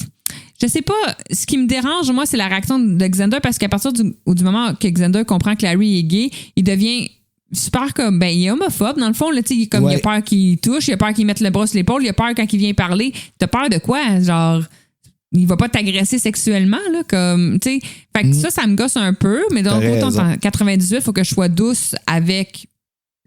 Ouais, mais c'est parce que c'est ça, dans ce temps-là, c'était... Avec l'écriture de 98, là, mais ça me gosse vraiment que Xander devienne genre super comme « Ah non, je veux pas qu'il me touche dans le dos. » C'est comme mais c'était vrai, tabarnak. Ça. C'était vrai que le monde agit tellement... « Oh, moi, les gays, ça me dérange pas tant qu'ils me pognent pas les fesses. » Mais c'est pour ça que je te dis qu'il y a des choses que j'ai de la misère dans cet épisode-là. Ça, puis aussi tout le personnage de Kane qui est genre super lourd dans ses commentaires. Ça me gosse un peu. Je sais qu'en 98, c'était ça.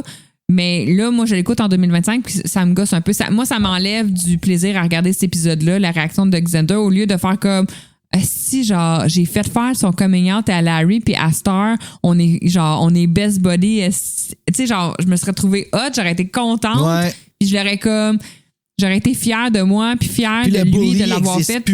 Après ça, exactement. Puis ça, c'est un peu facile aussi, là, le fait que il soit bully intense comme ça. Puis mais aussi, comment il était dégueu avec les filles, puis dans le fond, c'était genre pour pallier. Je veux tellement pas que le monde sache que je suis gay que je vais être genre over-sexuel avec les gars, avec les filles, genre les agresser. T'sais. Du extreme jockeying. Ouais. Donc, en tout cas, dans tous les cas, bon, c'est pas Larry, le loup-garou. Il y a juste un autre point de vue. Le coming out, c'était plus au niveau de son homosexualité. Donc, on revient à la bibliothèque. Buffy suggère à Willow qu'elle pourrait devoir faire le premier pas avec Oz, avec les choses avancent. Donc, Buffy, encore une fois, va un peu être coach de vie avec Willow au niveau des relations amoureuses. On se rappelle qu'elle l'avait fait un petit peu là, dans la saison 1, puis ça avait poussé Willow à avoir une date avec un gars qui était vampire finalement. Là. Donc, ça arrive quelques fois que Buffy est comme « Let's go, vas-y, on va de l'avant », un petit peu coach de vie, puis Willow est comme « OK, parfait, je vais... » Mais ça paye pas toujours pour Willow, malheureusement. Donc, Willow quitte pour aller voir Oz. Xander arrive, lui. Buffy lui demande comment s'est passé les choses avec Larry et Xander réagit comme réagit comme un imbécile homophobe et immature. Dans le fond, quand Buffy lui demande comment ça a été, il est comme « De quoi, il n'y a rien qui a été, là, rien qui s'est passé, là, arrête de pousser. » là. C'est comme okay. Ça aurait été tellement le fun, par exemple, qu'il y ait quelque chose. C'est sûr qu'on n'était pas prêts, là, mais ça aurait été le fun. Quelque chose entre les deux? J'aurais aimé ça. J'aurais aimé il aurait fallu que Xander soit... Bi. Tu sais, ça peut arriver, là, des gars qui essayent, là, on n'ira pas plus loin. Il n'y a pas de personnage gay dans comment il s'appelle dans Tom Lank, Warren? Andrew, excuse-moi. Oui, what's his name? Ouais. Je pense qu'il est gay, lui, non? Moi aussi, je pense qu'il est gay. Il le dit pas, là, mais non, c'est clair. Là, il est en amour avec Warren par-dessus sa tête, puis il tripe sur Xander. Ouais. Ah oui, OK, exact. Xander dit que c'est pas Larry le loup-garou. Buffy réalise que les rapports sur le corps de Teresa ne mentionnaient aucune mutilation, donc elle se met à douter si c'est vraiment le loup-garou qui l'a tué. Parce que le loup-garou qui tue, ça fait une coupe de graphing, là, je peux pas croire. C'est ça, justement, je pense qu'il coûte cher, puis c'est pour ça qu'on n'a pas de combat avec des vampires. OK. Donc, Xander et Buffy se rendent au salon funéraire. C'est rapide, les funérailles, parce qu'elle est morte hier, puis là, elle est exposée au salon le lendemain. Genre, ils ont fait ça. Elle est exposée dans son cercueil, là. Oui, ils l'ont arrangé, là. Elle n'était pas dépassée. Puis elle a un petit foulard dans le cou. Et dans le fond, quand Buffy baisse le foulard, on remarque qu'elle a été mordue. Donc, elle n'a pas été tuée par le loup-garou, mais bien par un vampire à ce moment-là. Alors que Buffy est en train de signer son nom dans l'album l'album de présence de funérailles, là, je sais pas trop. Là. Oui. Puis ça va à qui, ce livre-là? Je sais pas. Donc, pendant qu'elle est en train de signer ça, dans le fond, Teresa se relève de son cercueil. Elle est un vampire. Son petit outfit, sa petite robe rouge avec les petits collants blancs, elle se pitche dessus. C'est qu'ils sont laids, les vampires dans Buffy. Elle se pointe sur le bord du cercueil, par ça comme en grenouille. Genre. Oui, exactement. Elle saute sur Buffy.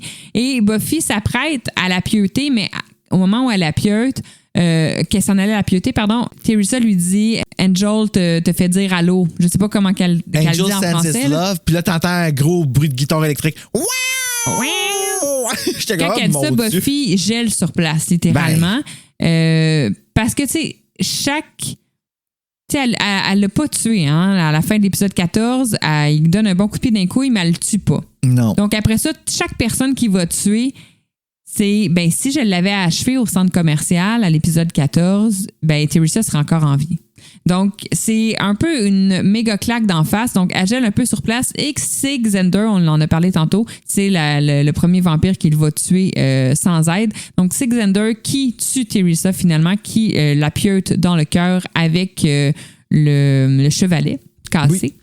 Oui. À ce moment-là, Buffy est toujours au sol, un peu ébranlée. Et Xander aide Buffy à se relever. Et là, il se donne un câlin parce qu'elle sent mal, elle se sent coupable. Il lui donne elle dit « là, c'est Angel. » Puis il est comme « il faut pas que tu te laisses atteindre par lui. » Il se donne un câlin. Et après le câlin, quand ils se reculent, ils ont un petit moment. Puis j'écris « What the fuck? » Ouais, moi tout, c'était comme... OK. Il y a comme un moment, genre, comme, ils se regardent. Puis là, comme s'ils allaient s'embrasser. Puis là, elle s'en va. Puis là, lui, il se dit à lui-même mon Dieu, comme si je voulais me rajouter plus de problèmes. Ouais, il dit ma vie est comme vraiment... Comme si ma vie n'était pas assez compliquée de même. C'est ça, tu sais. Moi, ce que je vois, en tout cas, tu sais, je me donne peut-être une explication, là, mais juste avant qu'elle se retourne vers lui, Buffy, Xander, il dit « Il est pas le même homme que t'as connu. » Puis c'est quand même bienveillant envers Angel, qu'est-ce qu'il dit là, parce qu'il dit, dans le fond, qu'il admet qu'Angel était gentil avant, que c'était une bonne personne. Puis là, Buffy, on dirait qu'elle fait esti two-face. Puis qu'elle la regarde, puis qu'elle fait, je peux pas croire que tu viennes me dire ça dans le sens que tu le blastes toujours, puis là, tout d'un coup, hypocritement, tu me... Ah, OK, moi, tu vois, quand il dit il n'est pas le même homme qu'il était avant, moi, quand elle se recule et elle le regarde, j'ai eu l'impression qu'elle se disait toi non plus, t'es pas le même gars qu'avant. Ah, c'est ça, Comme ça si, peut être comme si ça elle, aussi, elle voyait t'sais. comme un homme pour la première fois. Parce qu'il vient tuer un vampire. Parce qu'il est avec Cordelia. Ah oui, puis ils viennent de tuer un vampire. Ils viennent de la sauver. Il est avec Cordelia, puis il n'y a rien de plus sexy, puis tentant, puis attirant qu'un gars en couple. Ah oui? Ah, OK. Je savais pas. Parce que à partir du moment où un gars est en couple, c'est comme si ça envoie le message aux autres filles qu'il est intéressant. Il y a une fille qui sort avec, donc il est t'sais, He's worth it. Là, ouais, il est husband potential. Là. Il est husband material. Je sais pas comment interpréter ça, Steph, pour vrai. Là, comme Mais j'ai deux. tout haï. J'ai tout haï. Puis Ouais. j'ai haï que juste un câlin puis un petit regard un peu flirt. Ils ont un mini flirt. J'ai haï que ce mini flirt-là, ça le ramène, saison 1, épisode 2, quand il tripait dessus comme un malade. T'es comme, calme-toi, là. T'es avec Cordelia, là. Ouais, Là, c'est tu vas vrai. tripper sur tout le monde, t'es avec Cordelia. Willow se fait un chum. Tu tripes sur Willow. Buffy est plus avec Angel, puis elle a une mini ouverture envers toi pour la première fois en 2 ans. Tu lâcherais tout pour elle. Est-ce qu'il l'aurait fait? Ah oui, il l'aurait fait. Buffy, oui. je pense que c'est l'extrême. Ben, là.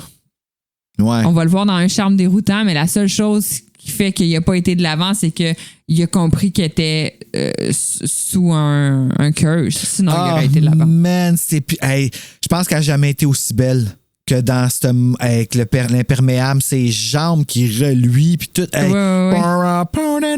la musique. Oui, ok. On a hâte. Ouais. Mais bon, en tout cas, le petit moment qui m'a vraiment gossé entre Buffy et Angel. Et On se retrouve, on retourne au soir. Je pense que là, c'est le soir de pleine lune, si je me trompe pas. Yes.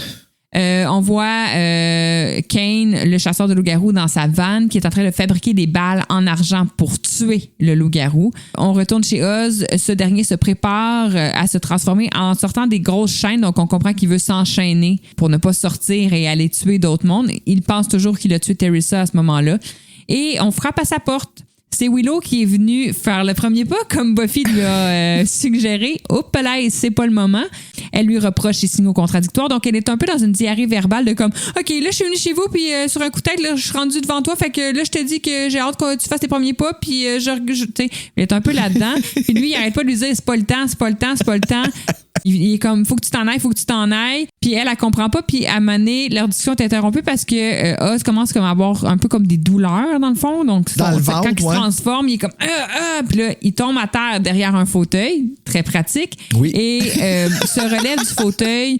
Le loup-garou, le costume de loup-garou, ouf, hein? Oh, ouais, c'était 1998 on C'est a ça. budget, là.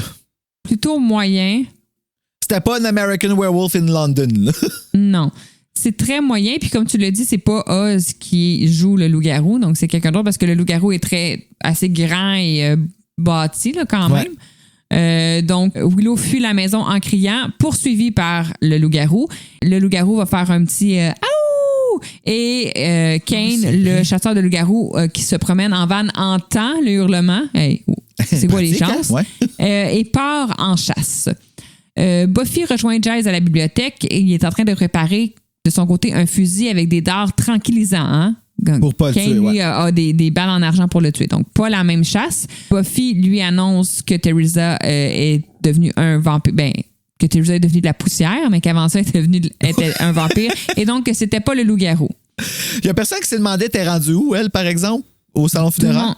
Non? Tout le monde. Oui, c'est ça. Son corps va avoir disparu et on n'en reparlera jamais. Jamais. Le loup-garou, quant à lui, est distrait par une odeur que Kane utilise comme appât. Donc, Willow parvient à s'enfuir pour retrouver Giles et Buffy. Ça, c'est rapide, hein? Elle revient rapidement à l'école. Ouais. Elle court vite. Ah, oui. Donc, elle retrouve Giles et Buffy et elle leur apprend que c'est Oz, le loup-garou. Donc, surprise. Ah, puis elle a pas le temps de niaiser. C'est genre, regarde, je t'explique rien. Tu peux-tu juste me truster là-dessus, là? Oui, tu sais, c'est hey, Oz. J'aime bien, j'aime l'assurance qu'elle a. Puis je pense qu'elle a pris cette assurance-là parce qu'elle a commencé à sortir avec Oz. Oui, mais aussi c'est Oz, le loup-garou, mais à ce moment-là, c'est comme... Et donc, vite, il faut aller le sauver parce que Kane va le tuer. Oui. Donc, tu sais, oui, on est vraiment... C'est Oz, mais vite, il faut aller le sauver. Donc, effectivement, Kane essaye de tuer le loup-garou. Donc, il le vise, il l'a dans sa mire. Mais Buffy arrive et le sidekick juste à temps. Tous se retrouvent dans la clairière, dans la forêt, je dirais. Giles tombe au sol. Dans le fond, Giles a le fusil tranquillisant, puis il veut tirer, mais il tombe au sol. Je pense que c'est Buffy lui tombe dessus. Parce que le loup-garou, il prend Buffy, puis là, les deux, ils se tiennent après l'arme, puis là, le loup-garou, il la lève dans les airs, puis là, Buffy a l'air de Chucky dans le dos de Kyle, dans Chucky 2. Là. Puis là, c'est... Puis là, il y a goroche sur Willow et Giles. Les deux, ils tombent à terre avec. Donc, là. tout le monde tombe à terre, mais mal, ça. l'important, c'est que c'est Willow qui reprend le gun tranquillisant, puis c'est elle, finalement, qui va tirer sur Oz, sauvant ainsi tout le monde, dont Oz. Elle n'a même pas réfléchi, elle a comme tiré, puis elle a pogné dans le ventre. Une chance, ça agit vite, ça, par exemple. Oui. Buffy, grâce à sa force de tueuse, plie le fusil de Kane à main nue, donc le rendant inutilisable. Puis elle lui ordonne de quitter Sunnydale et elle lui montre, regarde, I'm not a girl. Okay? Not yet woman. Mais c'est la mec qu'elle dit, Kane... elle dit laisse la porte te fesser le cul, mais que tu sortes de Sunnydale. C'est bon. C'est bon. Donc, Kane quitte furieux, puis on le revoit jamais. On dirait que Oz, il habite la même maison que Buffy, hein? Ah non, je trouvais pas. Non, moi, je regarde, excuse, ça m'est comme papé, c'est parce que je l'ai comme manqué dans mes notes. Non, c'est quand même c'est comme plus à air ouverte, je trouve, c'est plus grand. Il n'y a pas d'escalier, on voit pas d'escalier qui monte. Oui, mais pas à la même place. Faudrait que je revoie, je sais pas, non. Oh. On revoit jamais Kane, hein? Non. On le revoit-tu? Non. Non. On aurait pu le revoir parce que il aurait pu revenir. Et là, tu me donnes le goût de manger un gâteau Kane. Le lendemain matin, à l'école, Xander parle de Larry alors que Buffy parlait d'Oz, donc un autre quiproquo. Larry arrive et remercie Xander pour ce qu'il a fait. Donc Buffy est comme, qu'est-ce que t'as fait? Et le Xander est comme, j'ai rien fait, il s'est rien passé. Et redevient super homophobe et immature. Mais de la manière que Buffy, elle demande, what'd you do? C'est très en avant de lui, genre comme, je veux ça. C'est comment qu'elle est innocente qui est drôle. Là, Xander, encore une fois, je pense que vous l'avez remarqué, là, Xander, c'est pas mon préf. Xander rabaisse la possible relation entre Willow et Oz. Dans le fond, il dit, ben là, tu sais, c'est un loup-garou, là, c'est quel genre de relation il pourrait avoir avec Willow? Willow ne pourra pas rester avec, là, puis là, il est... il dit qu'il faudrait qu'elle l'attache dans la cour. Ça m'a fait chier. Non, il gosse.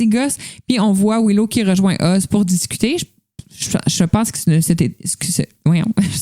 pense que ce n'était pas reparlé encore depuis la fois qu'il était un loup-garou en train de vouloir les tuer.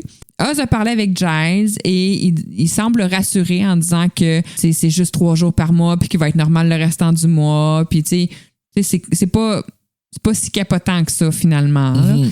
Elle lui dit que elle non plus n'est pas si agréable à vivre que 3 jours par mois en faisant référence à son beau, SPM. Ça. Oui, c'est une belle façon de pas de le banaliser, mais de dire, regarde, comme je peux me relier à ton problème comme ça et comprendre, tu sais. Exact. Puis, tu sais, dans le fond, elle lui dit, de facto, elle lui dit qu'elle l'accepte comme qu'il est, loup-garou ou humain, que c'est... Elle lui dit, c'est pas un problème pour moi. Ouais. Genre, OK, c'est plate, mais c'est pas un problème. Elle quitte, mais elle revient puis elle l'embrasse. Oh. Wow. Et on a Oz qui murmure à lui-même « A werewolf in love », c'est ça en anglais? Oui! Un loup-garou amoureux. Avec un sourire d'en face, genre tu vois les cœurs dans ses yeux. Oui. Oh, là, et non, c'est la fin. C'est la fin. Oh, wow, c'était bon. Je l'aime, moi, cet épisode-là. Ben, j'aime tous les épisodes de Buffy, là, mais j'aime les personnages. J'aime ça être avec eux autres. À part Xander aujourd'hui. Oui, c'est ça. On aime tout le monde son Xander. Oui, on aime tout le monde Xander. Mon pop Funko de Xander à terre. Fait qu'on s'en va tout au bloc 4, sauf Xander. C'est ça, Xander. Oh, des messages. On a des messages encore de Kimmy Moore et de Caroline Terrien qui n'en manquent pas une. Alors, on va commencer cette fois-ci, faire changement. On va commencer avec Caroline. Salut! Je vais Allô? vous donner mon petit compte-rendu pour l'épisode Faces. J'aime que l'épisode commence puis qu'on a tout de suite un callback sur la sorcière qui est emprisonnée dans la statue, que Oz se rend compte que ses yeux bougent. Ça, je trouve ça le fun parce qu'ils font pas souvent des callbacks dans l'émission. Puis quand ils le font, ben, c'est un beau clin d'œil. La relation de Willow et Oz qui se comprennent pas trop tout au long de l'épisode, mais après ça, à la fin, leur relation se concrétise. Donc ça, c'est le fun de voir les balbutiements de leur relation à eux. Des beaux bisous. Puis c'est cool aussi qu'il ait donné un chum gentil à Willow parce qu'elle est tellement, au début, tu sais, pas sûre d'elle, vulnérable, que s'il avait donné, tu sais, un chum méchant, si on veut, ou une relation toxique, on l'aurait pas pris, là. Quand elle pleure, elle fait trop pitié. Puis ça, je trouve ça le fun parce que ça nous a donné l'opportunité de voir qu'il y a des relations saines qui existent, puis de pouvoir un peu fantasmer là-dessus, si on veut, parce qu'on est tout le temps bombardé de relations toxiques qui marchent pas avec Buffy Angel, après ça avec Spike, après ça, tu sais. Fait que ça, je trouve ça le fun. Ah, mon Dieu, Spike. C'est très sain. Riley aussi. Riley, La scène de Frenchage dans l'auto de Cordy et Xander, je trouve ça le fun qui a fait que ce soit Xander qui entend un bruit puis qui arrête la session de galipette, si on veut. Parce que dans les films d'horreur, ça arrive souvent, cette scène-là, puis c'est tout le temps la fille qui fait comme « j'ai entendu un bruit », puis le gars il est comme « non ». Fait que là, que les rôles soient inversés, je trouve ça intéressant. donner la job d'une oh fille mon à Dieu, un Larry, tout au long de l'épisode, qui est tellement fatigant, qui est tellement in a trigger, là, dans comment qui agit avec tout le monde. Mais sa quote, qui est la quote de l'épisode, selon moi, je trouve ça tellement drôle quand il arrive puis il voit Teresa dans le corridor puis il dit « Teresa, be still my shorts. » Puis là, tu vois juste Teresa qui baisse les yeux pour voir s'il y a bel et bien une érection. Oh my God, ça n'a pas d'allure. Je l'avais jamais remarqué qu'il disait ça avant. Oh my God! Fait que ça, je trouve ça drôle. Puis d'ailleurs, l'humour dans Buffy est tout le temps juste, tout le temps sa bonne coche, tout au long des saisons. Ils ont vraiment fait un bon travail, les writers, je trouve. Toutes les jokes qu'ils font, des jokes des fois qui passent un peu inaperçus, puis après tant d'années que tu les réécoutes, tu l'as jamais entendu, mais là, un moment donné, tu l'entends. Oui. Ça, je trouve ça le fun. Comme Perruche. J'aime bien aussi la courte scène où Willow et Cordy bondent en chialant sur les gars, mais qui est tout de suite arrêté par le loup-garou qui descend sur la table. Puis, Xander qui reçoit la confession de Larry, que Larry, dans le fond, il annonce qu'il est gay. Xander est dans tous ses états comme bon gars des années 90 qui a peur d'attraper cette maladie puis qui sait pas quoi faire avec ça. Ben, moi, j'étais gay. Fait que tu nous diras, Bruno, comment ça t'a fait réagir, cette scène-là, la première fois que tu l'avais vue. Qu'est-ce que tu disais? Tu disais, oh my God, si je le dis à quelqu'un, à un moment donné, c'est ça que je vais avoir en retour. Fait que ça, je trouve, on se rend compte qu'on est dans les années 90. Quand on écoute ça, on a fait du chemin depuis puis je suis contente. Donc, c'est ça. Bon podcast et à la prochaine. Merci, Caroline. En effet, oui, j'ai en fait perdu des amis au secondaire là, qui. J'avais pas fait de coming out encore, mais c'était lourd autour de moi là, que tout le monde disait ça. Un gars qui aime les Backstreet Boys, qui aime Britney Spears, c'est pas normal. Là. Puis genre, oui, mes meilleurs amis arrêtaient de me parler. Puis, mais tu sais, pour leur défense aussi, c'est sûr que je développais des sentiments des fois. Quand un gars était fan avec moi, il était tellement rare que. Mais merci de ta compassion, Caroline. On va aller écouter Kimmy Moore qui va nous parler de Faces. À toi, Kim. Oups, j'ai liké le message à la place. Un petit peu. Hola, buenas noches. Je vous envoie un message en direct de Cordoba, en Espagne. Je suis dévouée à notre Buffy. Donc aujourd'hui, on parle de l'épisode 15, Phases de Buffy. C'est un épisode un peu à part où on apprend que notre Oz est un loup-garou avec quand même une continuité. Donc là-dedans, un chasseur de loups-garous détestable arrive en ville, c'est-tu moi, où il appuie sur tous nos mauvais boutons, ce Kane. Angel est un peu en background dans cet épisode, mais toujours un peu là pour nous faire chier. Larry est dégueulasse, mais on sait que c'est juste une façade. Xander qui acte en jaloux tout le long. Finalement, les hommes sont pas forts, je me rends compte. Vraiment pas. Une chance que notre Papa Jazz est là en emotional support. Vraiment. Donc, c'est aussi un épisode qui développe la relation de Willow et Oz vers un pas plus loin avec un beau bisou à la fin. Et il y a un combat des sexes aussi, parce que même s'il y a énormément de sexisme et de masculinité toxique, les filles ne se laissent pas faire. Donc, je pense que c'est un épisode finalement avec plusieurs points forts. Donc, merci pour votre écoute. Kimmy Moore vous dit à bientôt! À bientôt! Bye! Merci les filles pour les commentaires. Épisode Girl Power. Ça, étrangement, même si c'est basé sur Oz, c'est vrai que c'est vraiment les filles qui tiennent le flambeau là-dedans, là, qui sont... Ouais, Girl Power, je vais l'écrire ici, épisode Girl Power. Yo, I'll tell you what I want, what I really, really want. OK. Moi, j'en ai 2 quotes que j'ai notées dans celle-là. Celle I live with that every day que Buffy a dit, j'aime beaucoup ça. Je trouve que c'est une grande maturité qu'elle dit, qu'elle démontre en une phrase. Une autre phrase très mature que Buffy dit à la fin, c'est quand elle le coupe avant qu'elle aille plus loin puis qu'elle dit « Xander, it's not up to you ». Par rapport à la relation de Oz puis Willow. Ça aussi, je trouvais que c'était un peu un parallèle avec Angel puis Buffy parce que, bon, là, c'est sûr qu'il n'y a pas de relation possible, mais quand Angel puis Buffy se sont mis à sortir ensemble, bon, un vampire avec une tueuse de vampires, tu sais, c'était comme, bah, c'est pas le meilleur voyons. Meilleur match. C'est pas le meilleur match. Je me suis mélangé entre match puis mix qu'on a vu. Puis Xander avait crissement une opinion là-dessus. Puis c'est pas up to you de dire avec qui ou non je peux sortir. C'est ça. Puis tu sais, Buffy, elle a tout de suite été de l'avant pour protéger Willow de ces commentaires-là parce que ça peut facilement jouer sur son... dans sa tête. Puis on va le voir que ça joue dans sa tête aussi là, en saison 3. Là. Fait que, ouais, j'aime beaucoup que Buffy le remette à sa place, mais qu'elle soit pas humiliante avec lui. Ouais. Pour ça. Toi, tes quotes?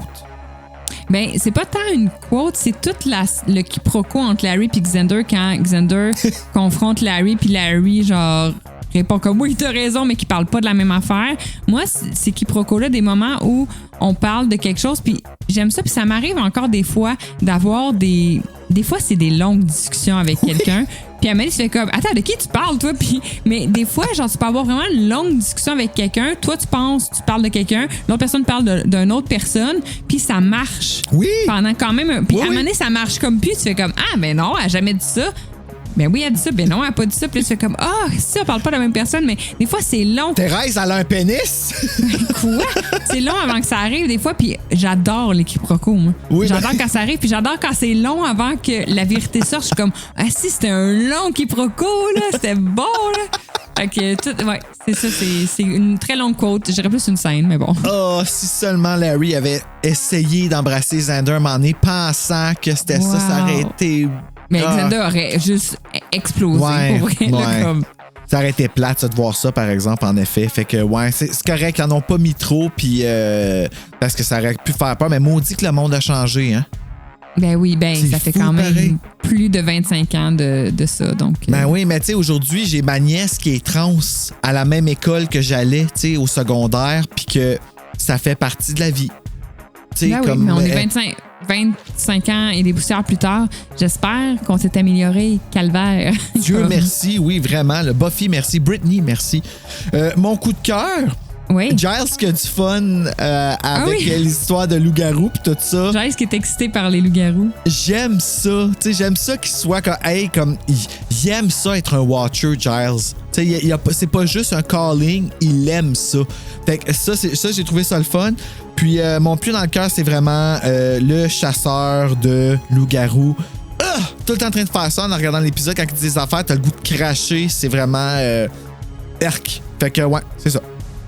Moi aussi, c'est mon pied dans le cœur dans le sens où je suis pas certaine que c'était nécessaire qu'on aille un chasseur de loups-garous tout le long de l'épisode. On aurait pu juste avoir la Scooby Gang qui le recherche activement pour l'empêcher de faire du mal, qui essaie de l'identifier, qu'une fois qu'il le retrouve dans la forêt pour... Tu sais, je pense pas que c'était nécessaire d'avoir un chasseur de vampires sexiste, macho puis patriarcal qui vient faire chier tout le monde. Ouais, je pense qu'ils l'ont introduit pour nous donner l'importance qu'il faut pas le tuer. À la limite, j'aurais préféré qu'Angel prenne plus de place dans l'épisode, que ça soit Angel qui est comme tabarnak, il y a un loup-garou, faut que je le tue, tu sais, que ça soit plus course contre la montre. Il faut protéger Oz, le loup-garou, avant que Angel le tue. Ça aurait été plus fun, ça. Ben d'accord avec ça. Et sinon, l'espèce de... Ben, je sais pas à quel point... Ben oui, c'est homophobe, là, la réaction de Xander de comme... Faire, oh, gay, donc genre, je veux plus avoir affaire à lui. Là, sa réaction me fatigue vraiment. Je comprends que ça se place en 1998, mais ça me gosse quand même. Ouais, c'est ça. C'est que tu voyais que le manque d'information était là dans ce temps-là. T'sais. Exact. Même encore là, quand Willow fait son coming out, c'est un petit peu mal handlé là, par les amis qui sont comme OK, je l'ai pas vu venir. Puis, Ouais. on va en parler rendu là, mais quand même, on est content d'avoir eu ça en 98, quand on avait ça dans Dawson's Creek seulement avec Jack. Là. Ah, est-tu beau? ouais, je me rappelle. Ta note sur 5? Moi, je lui ai donné 3.7. Ah, moi, j'ai donné 3. Ah, mon OK. Il est plus sévère que moi, ça me soulage. Je suis bien sévère. Ouais.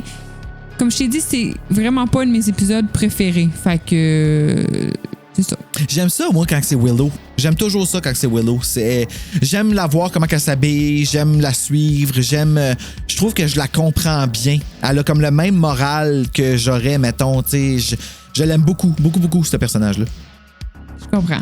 Et on n'a pas fini de l'aimer parce qu'elle devient de plus en plus merveilleuse. Ah, je sais, jusqu'à la 7, je l'aime dans Oui. la 7. Il m'en a parlé hier, Joël, quand il est venu en parler. Puis là, il a parlé de comment que elle prend le sight à la fin pour transférer le pouvoir des Slayers à tout le monde. Puis là, j'étais comme, oh my God, ça va être bon! Ça va être tellement bon. Mais d'ici la saison 7, Ouais.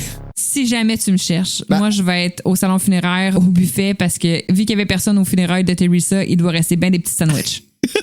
Moi, je vais être... attends une minute. Oui, allô? Je suis bien au 1-800 I'm dating Skankiho? Ah. Est-ce que je pourrais parler avec Xander, s'il vous plaît? Wow.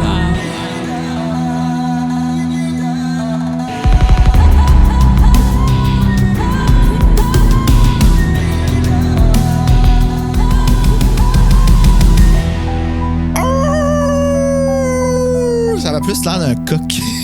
Oui, un petit peu. C'est le matin. Ouais, c'est ça. On se réveille, tout le monde. Ah, ben, tu pars quand tu veux.